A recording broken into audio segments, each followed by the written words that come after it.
오늘 우리에게 주신 하나님 말씀은 신약성경 마태복음 3장 13절부터 17절 말씀이 되겠습니다.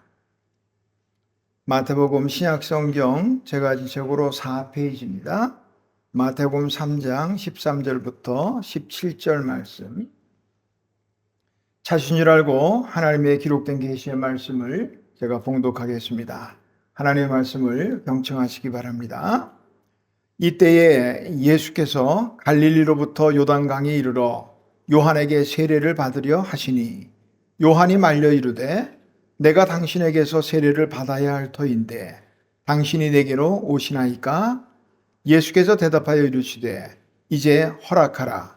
우리가 이와 같이 하여 모든 의의를 이루는 것이 합당하니라 하시니 이에 요한이 허락하는지라.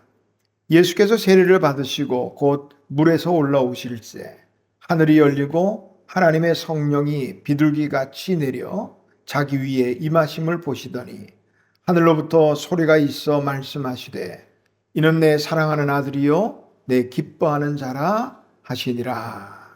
아멘. 하나님 아버지 은혜를 감사합니다. 오늘 주님의 수세주일에 또 하나님의 귀한 예배 중에 하나님 말씀 앞에 섰습니다. 하나님, 오늘도 또 주시는 귀한 복된 말씀을 통해서 은혜 받고 은혜 받은 대로 하나님의 영광을 위해 살아갈 수 있도록 도와주시옵소서. 예수님의 이름으로 기도하옵나이다. 아멘. 앞뒤 옆에 계신 분들이 인사할까요? 사랑합니다. 사랑합니다. 혹시 또 올해 처음 뵙는 분이 계신가요? 그러면 또 새해 인사해야겠네요. 야, 새해 복 많이 받으십시오. 새해 복 많이 받으십시오. 오늘은 이 교회력으로 예수님이 세례를 받으신 날을 기념하는 주님의 수세주일로 예배를 드리게 됩니다. 예수님은 공적인 사역, 그러니까 공생애를 시작하기 전에 먼저 세례 요한에게 세례를 받으시고 그리고 사역을 시작하셨죠. 세례 요한이 요단강에서 죄 사함의 세례를 베풀 때 많은 사람들이 세례 요한에게로 나왔습니다. 메시아를 기다리는 사람들은 세례 요한이 혹 그분이 아닐까, 메시아가 아닐까 그런 생각을 했어요. 요한복음에 따르면 제사장들과 레위인들도 나와서 세례 요한에게 그렇게 물었어요. 내가 누구냐? 우리 번역을 하니까 한국 사람들은 내가 누구냐 이렇게 말하지 않겠죠. 혹시라도 메시아일지 모르는데 당신은 누구입니까 해야 되는데 이 영어 표현이나 이 외국의 표현들은 다 you 그러면 너, 당신 막 이렇게 나오거든요. 어쨌든 내가 누구냐 하니까 세례 요한이 대답합니다. 나는 그리스도가 아니다. 그러면 누구냐? 엘리야냐? 아니다. 그럼 선지자냐? 아니다. 그럼 너희가 도대체 누구냐? 이렇게 물었어요. 이에 세례 요한이 자신에 대해 그리고 오실 메시아 그분에 대해서 잠깐 소개합니다. 나는 그리스도가 아니라 단지 그분이 오실 길을 예비하는 광야의 소리다. 나는 지금 물로 세례를 베풀지만 그분은 성령으로 세례를 베푸실 것이다. 나는 그분의 신발을 오늘 말씀 보면은 앞에 있네요. 11절에 보니까 나는 그의 신을 들기도 요한복음에 의하면 신발끈을 푸는 것도 감당하지 못하는 사람이다. 그는 오시면 오늘 12절의 말씀처럼 알곡과 쭉정이를 골라서 심판하실 것이다. 세례 요한이 그분의 신발을 들기도 감당하지 못할, 신발끈을 풀기도 감당하지 못할 그분, 바로 예수 그리스도, 그분이 지금 이 세례 요한 앞에 나와서 세례를 받겠다고 지금 그러는 거예요. 세례를 받으려고 줄 선 사람들 사이에서 예수님을 발견한 세례 요한이 깜짝 놀라죠. 깜짝 놀라고는 말합니다. 오늘 14절에 보니까 아니 내가 당신에게 세례를 받아야 될 터인데 어째서 나에게 세례를 받겠다고 하십니까? 그러자 예수님이 괜찮다. 이제 허락하라. 우리가 이렇게 해서 하나님의 의를 이루는 것이 합당하다. 말씀하고는 세례를 받으셨어요. 우리 아는 것처럼 예수님은 죄가 없으신 분이죠. 히브리서 4장 15절에 보니까 그는 모든 일에 우리와 똑같이 시험을 받으셨으나 그러나 죄는 없으시니라 그랬고요.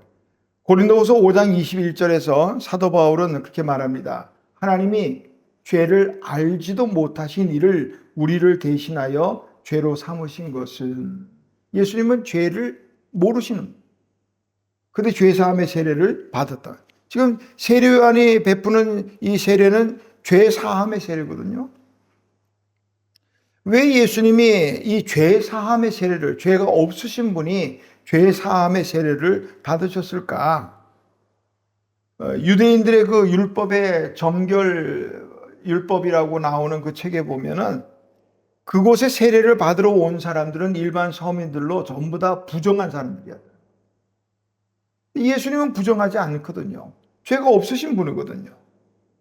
그 틈에서 예수님은 세례를 받으셨단 말이죠. 왜 예수님이 죄가 없으신 분이 그렇게 세례를 받으셨어야 했을까? 오늘 예수님의 세례를 통해서 다시 한번 우리 스스로도 세례 받았을 때의 그때 그 순간을 한번 돌이켜보고 세례 받은 우리 삶은 어떻게 살면 좋겠는가 하는 것을 생각해 보려고 합니다. 왜 죄가 없으신 예수님께서, 또 죄를 알지도 못하신 예수님께서 죄사함의 세례를 받으셨을까? 예수님이 그 세례가 무슨 세례인지 모르셔서 그런 건 아닐 거예요. 그냥 남들이 막 줄 서 있으니까 뭔가 있나 보다 하고 그냥 줄 선 건 아닐 거란 말이죠. 죄사함의 세례인 줄 알면서도 주님께서는 그 세례를 받으셨는데, 예수님의 세례를 받으신 이 세례가 주는 의미는 뭐냐? 먼저 예수님의 그 받으신 세례는 하나님의 뜻을 따르겠다 하는 순종의 표시였어요. 자기에게 세례받겠다고 나온 이 예수님을 발견한 세례 요한이 당황해서 말했죠. 당신이 나에게, 내가 당신에게 세례를 받아야 될 터인데, 현대인의 성경은 이렇게 번역했어요. 오늘 14절 말씀을, 주님, 제가 도리어 주님께 세례를 받아야 할 터인데 주님께서 제게 오시다니요. 말이 안 된다는 거예요, 지금. 그 말이 맞죠. 근데 이에 대해서 예수님은 이렇게 말씀하셨어요. 이제 허락하라. 우리가 이와 같이 하여 모든 의를 이루는 것이 합당하니라. 그리고 세례를 받으셨다. 이 부분도 현대인 성경은 이렇게 번역했어요. 지금은 내 말대로 하자. 그것이 하나님의 뜻이다. 이렇게 번역했어요. 그러니까 하나님의 의의가 뭐냐? 하나님의 뜻이라는 거예요. 주님의 말씀에서 의의는 바로 하나님의 뜻이라 하는 것을 알게 되는데, 주님이 이 땅에 오신 이유를 우리가 생각해 볼 필요가 있어요. 우리가 잘 부르지는 않았지만 주님이 오신 이유를 가장 잘 표현한 찬양이 있더라고요. 제목은 그가 오신 이유라는 찬양이죠. 이 세상 가장 아름다운 순종의 눈물, 온 세상 다시 빛나게 할 생명의 눈물, 그가 이 땅에 오신 이유, 죽어야 살게 되고 져야만 승리하는 놀랍고 영원한 신비, 십자가의 길로 아버지 뜻 이루셨네, 그가 이 땅에 오신 이유. 이 찬양의 원래 제목은 이 세상 가장 아름다운 이라는 제목이에요. 이 세상에 가장 아름다운 일이 뭐냐? 하나님의 뜻을 이루어가는 것. 예수님이 이 일 때문에 오셨고, 이 일 때문에 우리가 오늘 교동문에서도 봤죠? 하나님과 본체시지만 하나님과 동등됨을 여기지 아니하시고 자신을 낮춰 사람의 몸으로 이 땅에 오셔서 십자가에 죽기까지 순종하셨단 말이에요.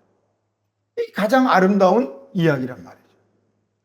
예수님은 우리가 아는 것처럼 대단한 능력을 가지신 분이잖아요. 요한복음에 제일 먼저 나오는 이 기적이 뭐예요? 물로 포도주를 만드신 그 사건들. 나면서부터 걷지 못하던 사람 막 일으키고, 나면서부터 보지 못하는 사람 눈을 뜨게 하시고, 38년 된 병자를 일으키시고, 죽은 자를 살리시고 이런 능력이 있단 말이에요. 말씀 한마디로 그냥 사나운 바다를 잠잠하게 만드시고. 근데 예수님은 그런 놀라운 능력이 있음에도 불구하고 그런 능력으로 공적인 사역을 시작하지 않으셨어요. 순종으로 시작하셨다는 거예요. 그러니까 예수님의 공적인 사역의 첫걸음은 순종이다. 오늘 이 순종의 바로 의미가 이 세례에 담겨 있다는 말이죠. 오늘 우리도 마찬가지로 세례를 받으셨다면, 세례 아직 안 받으신 분이라면 조금 여유가 있겠어요? 그러나 세례를 받았다면, 그렇다면 우리도 예수님처럼 하나님의 뜻을 이루어가는 순종의 삶을 살아야겠다. 조금 전에 소개했던 그 찬양의 그가 오신 이유라는 이 찬양의 후렴은 이렇게 되어 있어요. 이제 우리에게 맡겨진 그 소망, 그 사랑, 그 생명, 아름답고 눈부신 십자가의 길, 우리가 이 땅에 살아갈 이유. 예수님이 순종 때문에 오신 이유가 되겠지만 이 땅에 살아갈 우리의 삶의 이유도 역시 다르지 않다는 거예요. 주님께서 세례를 통해 순종의 삶을 사셨던 것처럼 2026년도 한 해 우리 순종하자고요. 순종하며 살아가는 우리 한 해가 되시기를 주님의 이름으로 축원합니다. 죄 없으신 예수님께서 세례를 받으신 일에서 또 우리가 알아야 될 것은 뭐냐? 겸손하게 자신을 낮추셨다는 거예요.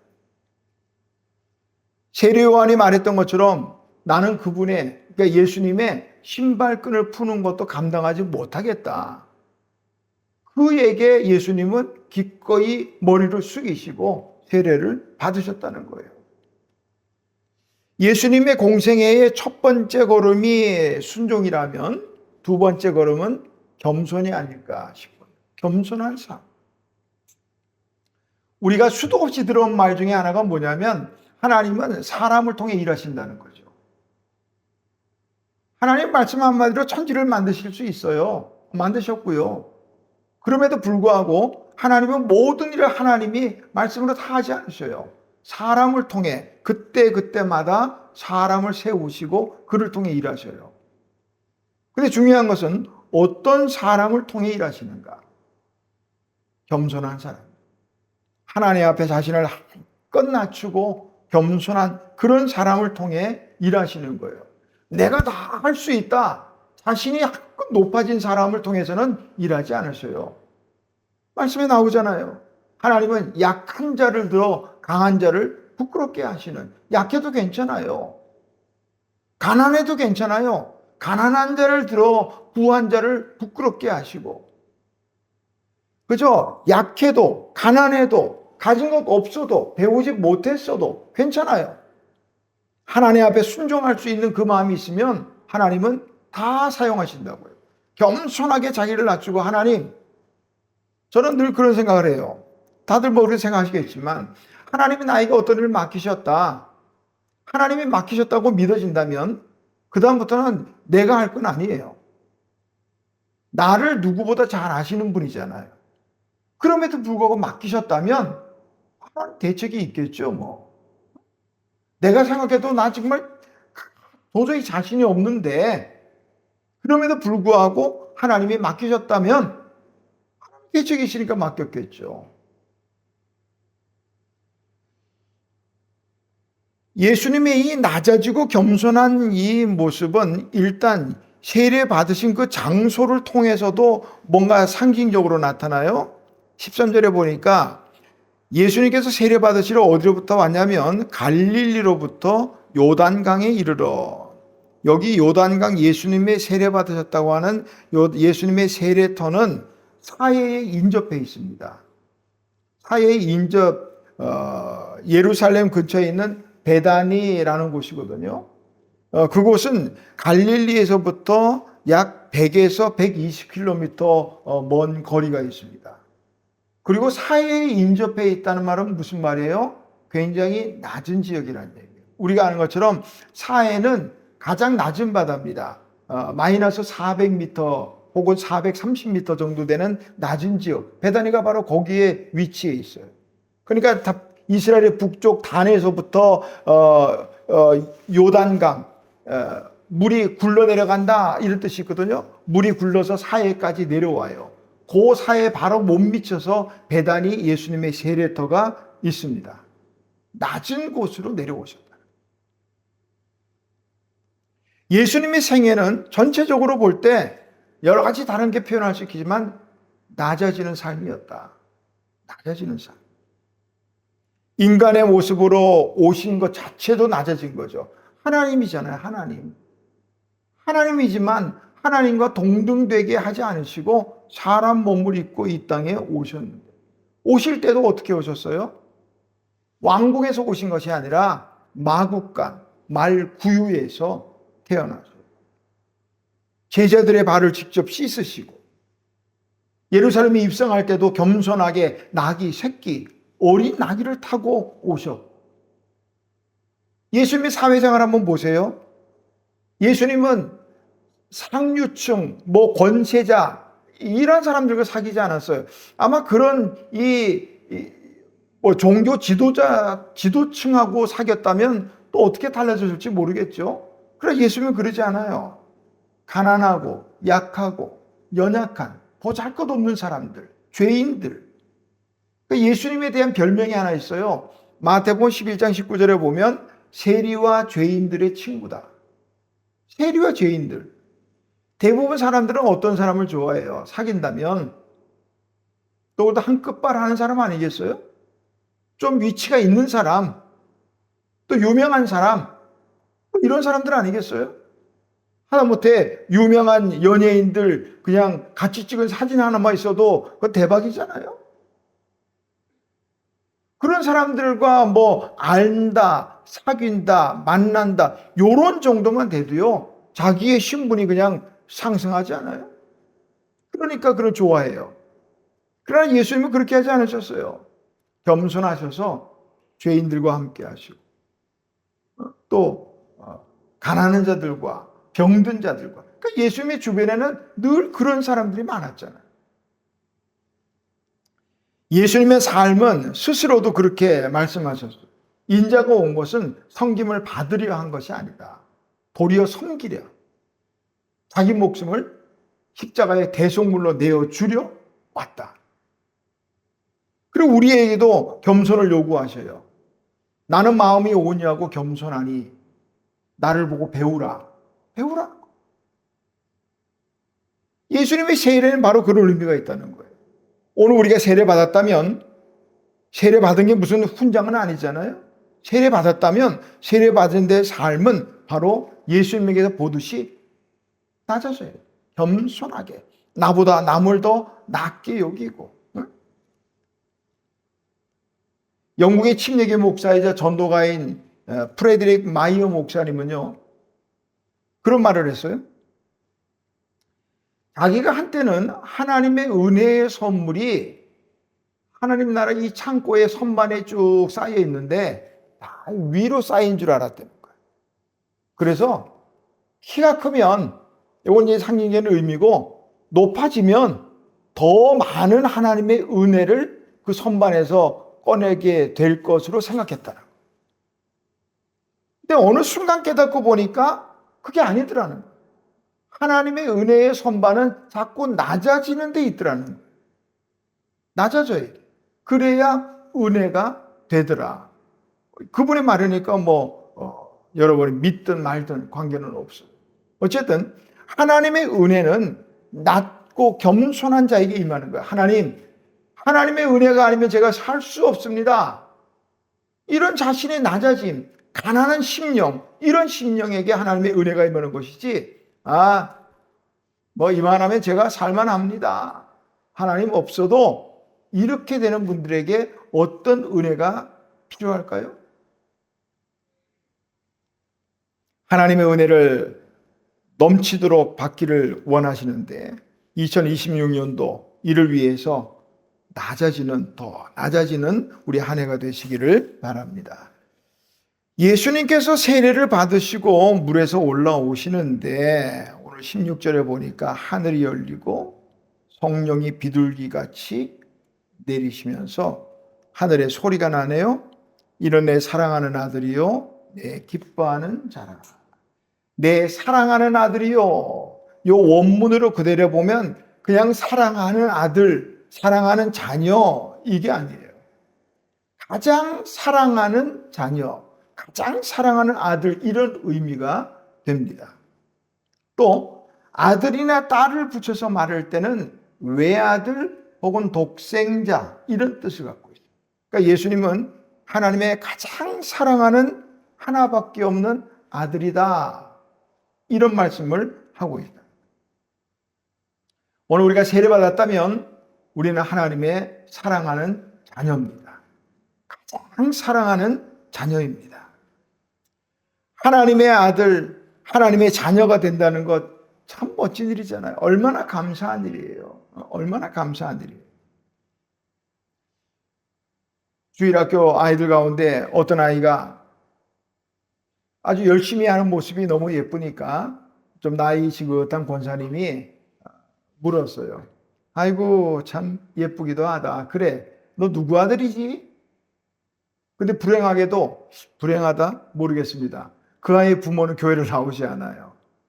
아마 그 권사님은 어느 누구 자제인가 해서 이렇게 물어봤을 텐데 부모가 안 나오니까 그 아이가 툭 한다는 말이 아무 아들도 아닌데요? 그랬다는 거예요. 아무 아들도 아니다. 아무 아들도 아니다. 그렇게 대답은 했는데 생각해 보니까 이게 뭔가 싶더라는 거예요. 아무 아들도 아니다. 차라리 제 아버지는 하나님이십니다, 뭐 그랬을 수 있으면 좋은데 아직 뭐 어리고 잘 또 그만한 믿음이 못 되니까 그냥 했다는 말이 아무 아들도 아니에요. 그랬다는 거예요. 너는 내 사랑하는 아들이라. 내가 너를 기뻐하노라. 이 말씀은요, 시편 2편의 말씀을 인용하신 말씀인데 시편 2편 7절에서 8절의 말씀 보니까 여호와께서 이르시되 너는 내 아들이라. 내가 오늘 너를 낳았도다. 내게 구하라. 여기 시편 2편 7절에서 8절의 내용이거든요. 근데 이 말씀을요, 유진 피터슨의 메시지 성경이 아주 재미있게 표현을 번역을 했더라고요. 유진 피터슨 목사님이 시편 2편 7절에서 8절 너는 내 아들이라. 내가 너를 낳았도다. 내게 구하라. 요 말을 이렇게 번역했더라고요. 하나님이 그 다음으로 말씀하신 걸 말해줄게. 하나님 말씀하시기를 너는 내 아들이다. 오늘이 내 생일이다. 뭘 원하니? 말만 해. 재밌게 아주 친근하게 번역을 해놨어요. 세례받은 우리가 하나님의 아들이라는 거야. 오늘 네 생일이야. 뭘 원해? 말만 해. 하나님이 친히 너는 내 아들이라. 너는 내 딸이라. 얼마나 참 이보다 더 기쁘고 감동적인 말이 또 어디 있을까요? 하나님께서 우리를 이렇게 기뻐하시고 자녀 삼으시고 우리도 마찬가지로 그 아버지 하나님을 기쁘시게 해야 되겠다. 2026년도에 우리 하나님을 기쁘시게 하는 우리 하나님의 모든 자녀들 되시기를 주님의 이름으로 축원합니다. 아프리카 원주민들에게 선교하신 어떤 선교사님 오랫동안 하면서 원주민들을 하나씩 또 복음을 전하고 세례받고 이렇게 하는데 한 사람은 할 듯 말 듯 하면서도 세례를 도대체 받을 생각을 안 해. 그리고 왜 안 받느냐? 저는 좀 더 기다려 보겠습니다. 이유가 뭐냐 했더니 그거예요. 세례 받은 자들의 삶에 어떤 의미가 있는지 보고 나는 세례를 받아도 세례 받으나 안 받으나 뭐 다를 거 없으면 굳이 받을 필요가 없지 않느냐는 생각이겠죠. 어느 정도 시간이 지난 다음에 그 사람이 스스로 와서 선교사님에게 세례 받겠다고 하는 거예요. 어떻게 해서 받게 되냐 했더니 하는 말이 이제 나도 세례를 받기를 원하는데 예수님이 그들에게 하셨던 것처럼 나에게도 그렇게 해주시기를 원합니다. 세례받은 자들의 삶의 변화된 모습을 보니까 나도 세례를 받아야겠다. 세례받은 자들의 삶의 그 기쁨과 평안과 감사가 넘치는 것을 보니까 나도 세례를 받아야겠다. 이렇게 됐던 거죠. 세례받을 때 그때 마음으로 예수님께서 순종과 겸손함 또 하나님을 기쁘시게 했던 것처럼 오늘 우리 2026년도 우리도 마찬가지로 순종하고 겸손하고 하나님 기쁘시게 하는 저와 여러분 되시기를 주님의 이름으로 축원합니다. 하나님 아버지 은혜를 감사합니다. 예수님의 세례를 통해서 다시 한번 우리 세례받았을 때의 그때의 감격 생각해 보며 세례받은 자의 삶이 어떠해야 하는 것을 이 시간 또 돌아보았습니다. 하나님, 우리 주님 죄가 없으신 분께서 이 죄사함의 세례를 받으신 것은 하나님의 뜻을 이루기 위한 순종의 세례요. 자신을 지극히 낮춘 겸손한 세례요. 또 하나님을 기쁘시게 하는 그런 삶이었던 것을 우리가 보게 됩니다. 하나님, 우리가 세례받았으니까 우리도 마찬가지로 주님처럼 하나님의 말씀에 순종하고 하나님의 뜻을 이루어가며 겸손하게 하나님을 기쁘시게 하는 2026년도 한 해가 될 수 있도록 도와주시옵소서. 예수님의 이름으로 기도하옵나이다. 아멘.